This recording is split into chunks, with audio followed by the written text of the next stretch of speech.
अब आप अभिषेक दास से प्रादेशिक समाचार सुनिए। पहले मुख्य समाचार। तमिलनाडु में बिहार के मजदूरों की कथित तौर पर पिटाई और हत्या के मामले को लेकर विधानसभा में भाजपा के सदस्यों ने जमकर हंगामा किया। मुख्यमंत्री नीतीश कुमार ने मुख्य सचिव और पुलिस महानिदेशक को तमिलनाडु के समकक्ष अधिकारियों से समन्वय स्थापित कर बिहार के मजदूरों की सुरक्षा सुनिश्चित करने का निर्देश दिया। त्रिपुरा और नागालैंड में भाजपा गठबंधन को स्पष्ट बहुमत। चिराग पासवान के नेतृत्व वाली लोक जनशक्ति पार्टी रामविलास ने नागालैंड में 3 सीटों पर जीत हासिल की। राजद, जदयू और कांग्रेस का खाता भी नहीं खुला। अधिकांश सीटों पर जमानत जब्त। और गया की एक अदालत ने बहुचर्चित पारा नरसंहार मामले के मुख्य दोषी किरानी यादव को उम्र कैद की सजा सुनाई। अब समाचार विस्तार से। विधानसभा में आज विपक्षी दल भाजपा के सदस्यों ने तमिलनाडु में बिहार के मजदूरों की पिटाई और उनकी हत्या के मामले को लेकर जमकर हंगामा किया। सदन की कार्यवाही शुरू होते ही भाजपा सदस्यों ने इस मामले को उठाया और सरकार से हस्तक्षेप की मांग की। नेता प्रतिपक्ष विजय कुमार सिन्हा ने कहा कि तमिलनाडु में बिहार के मजदूर प्रताड़ित किए जा रहे हैं और उप मुख्यमंत्री तेजस्वी प्रसाद यादव वहां की सैर पर हैं। उन्होंने बेरोजगारी का भी मुद्दा उठाया और कार्य स्थगन प्रस्ताव मंजूर कर चर्चा कराने का आग्रह किया। विधानसभा अध्यक्ष अवध बिहारी चौधरी ने विपक्ष की इस मांग को खारिज कर दिया। इसके बाद विपक्षी सदस्य सदन के बीचों बीच आ गए और रिपोर्टर की कुर्सियां हाथों में उठा ली। हंगामे के दौरान भाकपा माले और भाजपा विधायकों के बीच तीखी नोकझोंक भी हुई। विधानसभा अध्यक्ष अवध बिहारी चौधरी ने भाजपा सदस्यों से बार बार शांति बनाए रखने की अपील की। बावजूद इसके विपक्षी सदस्य नहीं माने और हंगामा करते हुए सदन की कार्यवाही का बहिष्कार कर दिया। विपक्ष की अनुपस्थिति में ही विधानसभा अध्यक्ष ने प्रश्नकाल और शून्यकाल की कार्यवाही संपन्न कराई। इधर विधान परिषद में आज की कार्यवाही कुल मिलाकर शांतिपूर्ण ढंग से चली। सदन की कार्यवाही शुरू होते ही भाजपा के प्रमोद चंद्रवंशी ने तमिलनाडु का मामला उठाया। भाजपा के नवल किशोर यादव ने कहा कि इस पूरे मामले को राजनीतिक नहीं बल्कि मानवीय दृष्टिकोण से देखने की आवश्यकता है। इस पर संसदीय कार्य मंत्री विजय कुमार चौधरी ने कहा कि सरकार इस मामले को लेकर संवेदनशील है और कार्रवाई की जा रही है। नेता प्रतिपक्ष सम्राट चौधरी ने शिक्षक नियुक्ति का मामला उठाया। उन्होंने कहा कि सरकार ने शिक्षक पात्रता परीक्षा पास 80,000 अभ्यर्थियों को नौकरी देने की बात कही थी, लेकिन किसी को नौकरी नहीं मिली। इस पर संसदीय कार्य मंत्री विजय कुमार चौधरी ने कहा कि शिक्षकों की नियुक्ति नियमावली के माध्यम से की जाती है। श्री चौधरी ने कहा कि शिक्षक पात्रता परीक्षा पास करने का मतलब नौकरी मिलना नहीं होता है। नेता प्रतिपक्ष विजय कुमार सिन्हा ने कहा कि तमिलनाडु में बिहार के मजदूरों पर हो रही हिंसा के प्रति सरकार पूरी तरह लापरवाह बनी हुई है। विधानमंडल परिसर में पत्रकारों से बातचीत में उन्होंने कहा कि ऐसे गंभीर मुद्दे पर मुख्यमंत्री और उप मुख्यमंत्री का सदन में आकर जवाब नहीं देना लोकतंत्र की मर्यादा के अनुरूप नहीं है। तमिलनाडु के अंदर हमारे बिहार के बेटा की जिस तरह से बर्बरतापूर्ण ढंग से उनको पीटा गया, उनकी हत्या हुई है, जो अपुष्ट सूचना है कि दर्जन भर से ज्यादा लोग की मृत्यु हुई है और सरकार इस पर मौन है। मुख्यमंत्री, उप मुख्यमंत्री सदन के अंदर भी नहीं आए, संसदीय कार्य मंत्री भी नहीं, कोई जवाब देने के लिए तैयार नहीं है। आसन पर बैठे अध्यक्ष से जब आग्रह कर रहे हैं, वो सदन को बिना ऑर्डर में लिए जबरदस्ती सदन चलाने का नाटक कर रहे हैं, लोकतंत्र की हत्या कर रहे हैं। ये गंभीर विषय पर चर्चा होनी चाहिए। मुख्यमंत्री नीतीश कुमार ने कहा है कि सरकार तमिलनाडु में बिहार के मजदूरों पर कथित रूप से हो रहे हमले को लेकर गंभीर है। एक ट्वीट में मुख्यमंत्री ने कहा कि उन्होंने मुख्य सचिव और पुलिस महानिदेशक को तमिलनाडु के समकक्ष अधिकारियों से बात कर वहां रह रहे बिहार के मजदूरों की सुरक्षा सुनिश्चित करने का निर्देश दिया है। उन्होंने कहा कि राज्य के जो भी मजदूर तमिलनाडु में हैं, उन सभी को सुरक्षा मुहैया कराई जाएगी और जो बिहार वापस आना चाहते हैं उन्हें लाया जाएगा। इस बीच बिहार पुलिस ने तमिलनाडु पुलिस के हवाले से कहा है कि बिहारियों के खिलाफ वहां किसी प्रकार की हिंसा नहीं हुई है। एसटीएफ की डीआईजी किम ने पटना में आयोजित संवाददाता सम्मेलन में बताया कि बिहार के पुलिस महानिदेशक ने तमिलनाडु के पुलिस महानिदेशक सी शैलेंद्र बाबू से बातचीत की है। उन्होंने बताया कि तमिलनाडु के पुलिस महानिदेशक ने मीडिया में आ रही उन खबरों का खंडन किया है जिसमें कहा जा रहा है कि स्थानीय लोगों के द्वारा हिंदी भाषी श्रमिकों पर हमला किया जा रहा है और इसमें कई लोगों की मौत भी हुई है। एसटीएफ की डीआईजी ने कहा कि तमिलनाडु पुलिस ने सोशल मीडिया पर वायरल हो रहे वीडियो को फर्जी बताया है। तमिलनाडु पुलिस के द्वारा इन वीडियोस का पुरजोर खंडन किया गया है। उनके द्वारा बताया गया है कि पहला जो वीडियो है वो एक उपेंद्र खली नामक व्यक्ति द्वारा हवन यादव की हत्या से संबंधित वीडियो है और ये जो हत्या है आपसी विवाद में की गई है। ये जो हत्यारा और जो मृतक है दोनों ही बिहार और झारखंड के रहने वाले लोग हैं। ये तिरुपुर की घटना है। इसके साथ ही एक और वीडियो वायरल हो रहा था।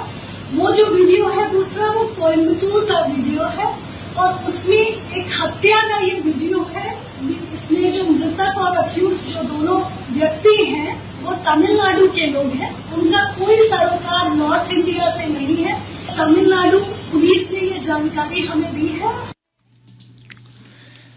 गया की एक अदालत ने बहुचर्चित बारा नरसंहार मामले के मुख्य दोषी किरानी यादव को उम्र कैद की सजा सुनाई है।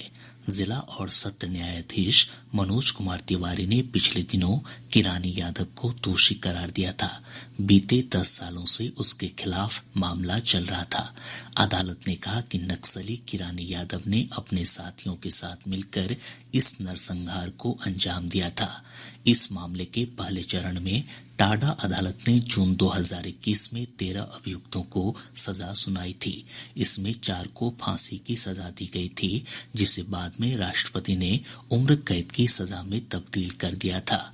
वर्ष 2009 में 3 अन्य आरोपियों को अदालत ने फांसी की सजा सुनाई थी, जबकि साक्ष्य के अभाव में 3 अन्य को बरी कर दिया गया था। गौरतलब है कि वर्ष 1992 में नक्सलियों ने गया जिले के टिकारी प्रखंड के बारा गांव में 35 लोगों की कला रेत कर हत्या कर दी थी।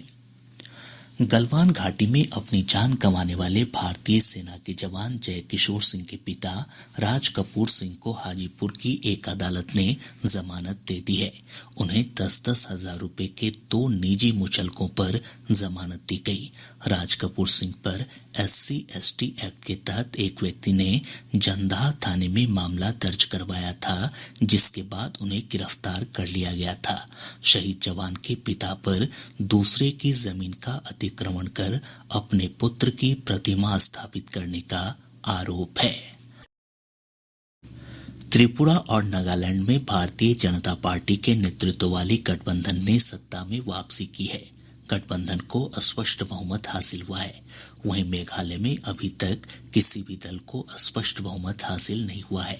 60 सदस्यों वाली त्रिपुरा विधानसभा के चुनाव की मतगणना में भाजपा IPFT गठबंधन को 33 सीटों पर जीत मिली है। वहीं मार्क्सवादी कम्युनिस्ट पार्टी कांग्रेस गठबंधन के खाते में 11 सीटें आई है। नागालैंड में 60 सदस्यों वाली विधानसभा में सत्तारूढ़ भाजपा NDPP गठबंधन ने 37 सीटों पर जीत हासिल की है। नगा पीपल्स पार्टी को 2 सीटों पर ही संतोष करना पड़ा। चिराग पासवान के नेतृत्व वाली लोक जनशक्ति पार्टी रामविलास को नागालैंड में 3 सीटों पर विजय मिली है। वहीं पार्टी 5 सीटों पर दूसरे स्थान पर रही। कांग्रेस, जदयू और राजद का खाता भी नहीं खुल सका। अधिकांश सीटों पर जदयू और राजद के उम्मीदवारों का जमानत जब्त हो गया। मेघालय में 59 विधानसभा क्षेत्र के चुनाव परिणामों में सत्तारूढ़ नेशनल पीपल्स पार्टी एनपीपी को 25 सीटें मिली है। कांग्रेस और तृणमूल कांग्रेस को 5-5 सीटों पर जीत मिली। वहीं भाजपा को 3 सीटों से ही संतोष करना पड़ा है। सुप्रीम कोर्ट ने कहा है कि मुख्य निर्वाचन आयुक्त और निर्वाचन आयुक्तों की नियुक्ति राष्ट्रपति द्वारा प्रधानमंत्री, लोकसभा में विपक्ष के नेता और भारत के मुख्य न्यायाधीश की एक समिति की सलाह पर की जाएगी। न्यायमूर्ति के.एम. जोसेफ की अध्यक्षता वाली 5 न्यायाधीशों की संविधान पीठ ने कहा कि इस संबंध में संसद द्वारा कानून नहीं बनने तक यह पैनल लागू रहेगा। प्रधानमंत्री नरेंद्र मोदी ने कहा है कि बिहार के भोजपुर जिले के आरा में आयोजित श्री अन्न महोत्सव से लोगों में मोटे अनाज के प्रति जागरूकता बढ़ेगी। खाद्य प्रसंस्करण उद्योग मंत्री पशुपति कुमार पारस के एक ट्वीट का जवाब देते हुए प्रधानमंत्री ने कहा कि यह महोत्सव लोगों को अपने आहार में मोटा अनाज शामिल करने के लिए प्रोत्साहित करेगा। गौरतलब है कि आरा के रमना मैदान में 28 फरवरी से 1 मार्च तक 2 दिवसीय श्री अन्न महोत्सव का आयोजन किया गया था। मांझी के पूर्व विधायक बुद्धन प्रसाद यादव का आज निधन हो गया। उनके निधन पर राज्यपाल राजेंद्र विश्वनाथ आर्लेकर, मुख्यमंत्री नीतीश कुमार, उप मुख्यमंत्री तेजस्वी प्रसाद यादव, विधानसभा अध्यक्ष अवध बिहारी चौधरी, विधान परिषद के सभापति देवेश चंद्र ठाकुर और नेता प्रतिपक्ष विजय कुमार सिन्हा ने गहरा शोक जताया है। कटिहार बरौनी रेलखंड पर चलने वाली 4 जोड़ी पैसेंजर ट्रेन 4 और 5 मार्च को रद्द रहेगी। अपर मंडल रेल प्रबंधक चौधरी विजय कुमार ने बताया कि खगड़िया अलौली रेलखंड के बीच नई एकल लाइन शुरू करने के लिए खगड़िया स्टेशन पर नॉन इंटरलॉकिंग कार्यों को देखते हुए ट्रेनों को रद्द किया गया है। बक्सर जिले के डुमरांव पशु प्रजनन प्रक्षेत्र में देश के पहले नीलगाय शोध संस्थान का निर्माण होगा। बिहार कृषि विश्वविद्यालय के कुलपति डॉक्टर डी.आर. सिंह ने बताया कि नीलगाय पर शोध के लिए 3 वर्ष की अवधि तय की गई है। इस संस्थान में नीलगायों को पालतू जानवर बनाए जाने पर शोध होगा। प्रदेश भर के अधिकतम और न्यूनतम तापमान में लगातार बढ़ोतरी का सिलसिला जारी है। पिछले 24 घंटों के दौरान 33.8 डिग्री सेल्सियस अधिकतम तापमान के साथ शेखपुरा और डिहरी राज्य के सबसे गर्म स्थान रहे। मौसम विज्ञान केंद्र पटना की वैज्ञानिक नेहा कुमारी ने बताया कि अगले 5 दिनों तक अधिकतम और न्यूनतम तापमान में किसी विशेष परिवर्तन की संभावना नहीं है। मौसम विश्लेषण के अनुसार प्रदेश में पछुआ एवं उत्तर पछुआ हवा का प्रवाह सतह से 5.8 किलोमीटर ऊपर तक है। अगले 5 दिनों के दौरान राज्य का मौसम शुष्क बने रहने की संभावना है। प्रदेश के अधिकतम तापमान में अगले 5 दिनों के दौरान कोई विशेष बदलाव का पूर्वानुमान नहीं है।